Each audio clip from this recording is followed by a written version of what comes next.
बहुत ही महत्वपूर्ण टॉपिक है। देखिए, घन और घनाभ यह त्रिविमीय ठोस आकृतियाँ होती हैं।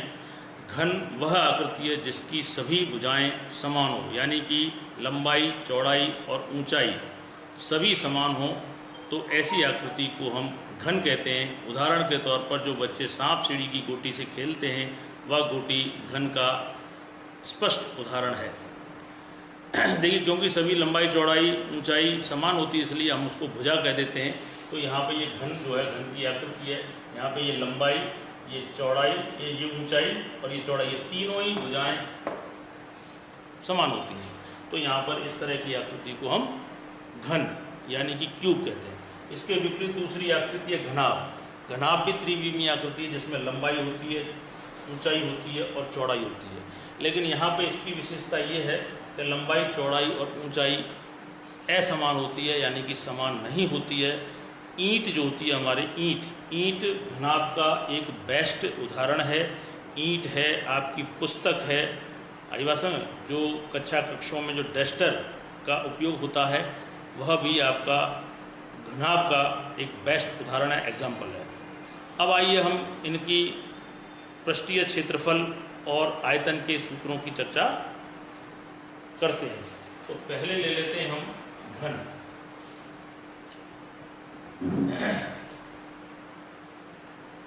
देखिए, घन का संपूर्ण पृष्ठीय क्षेत्रफल होगा 6 भुजा स्क्वायर। अगर एक पृष्ठ की बात करें, एक पृष्ठ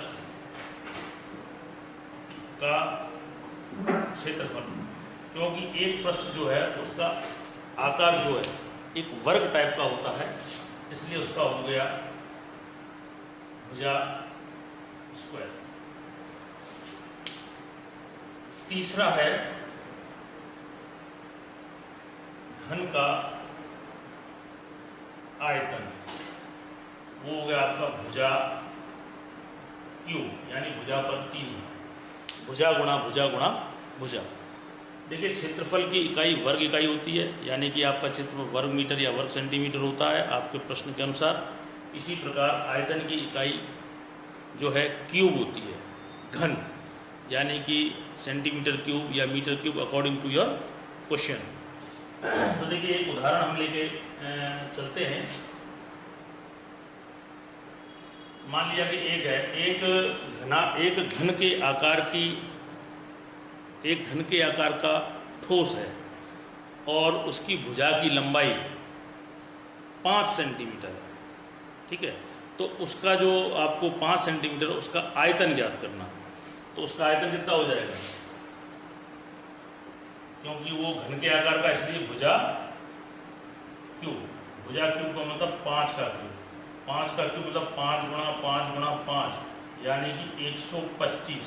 क्योंकि 5 सेंटीमीटर है, इसलिए इसकी जो यूनिट आएगी 125 सेंटीमीटर क्यूब। अगर आपको इसके सभी फलकों का पृष्ठीय क्षेत्रफल निकालना है, तो आप संपूर्ण पृष्ठीय क्षेत्रफल निकालना है तो 6 भुजा स्क्वायर में रख दीजिए, यहाँ 6, 5 का स्क्वायर, क्योंकि क्षेत्रफल है इसलिए सेंटीमीटर स्क्वायर आ जाएगा। तो इसी तरह एक फलक का निकालना चाहो तो आप इसमें रख सकते हैं। अब इसी प्रकार हम बात करते हैं घन की, घनाभ की। घनाभ एक ऐसी आकृति है जिसकी लंबाई, चौड़ाई और ऊंचाई अलग अलग होती है, यानी कि घनाभ। पहला है इसका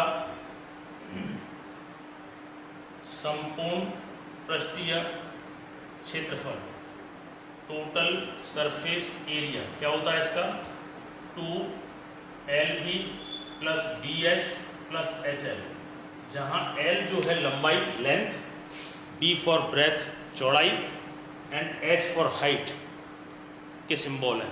तो 2 into LB plus BH plus HL, ये घनाभ का संपूर्ण पृष्ठीय क्षेत्रफल का सूत्र है।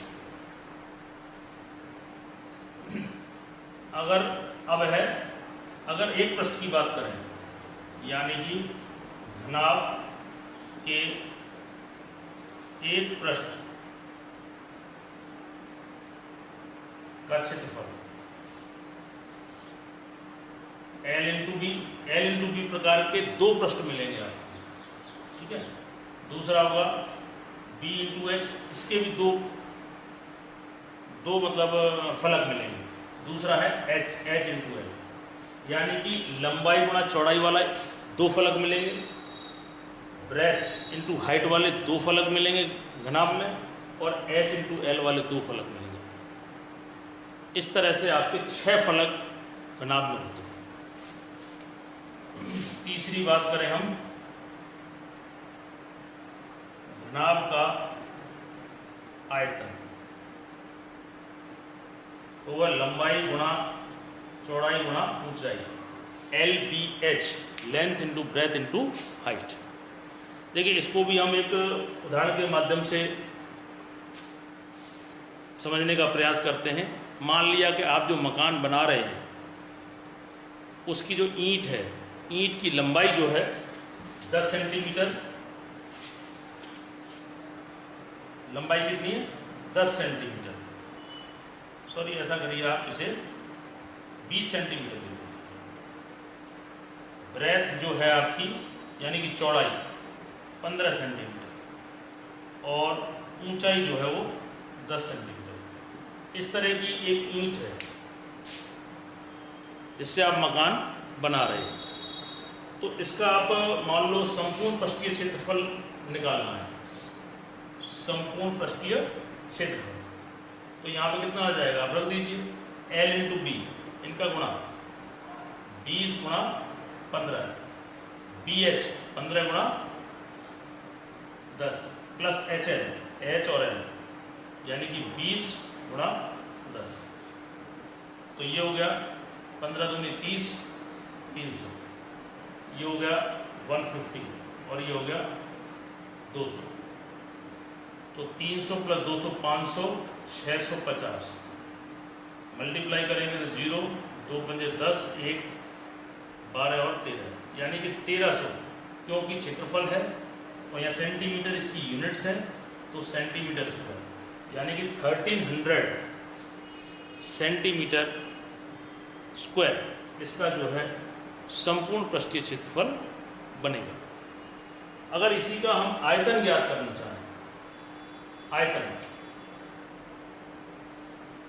तो आयतन का फॉर्मूला क्या है, L into B into H. L है 20, ब्रेथ है 15 और H है 10। तो 15 टू जा 30 और ये 0 300 इंटू 10, यानी कि 3000, क्योंकि सेंटीमीटर यूनिट थी तो सेंटीमीटर क्यूब, क्योंकि आयतन यानी कि वॉल्यूम की यूनिट होती है सेंटीमीटर क्यूब।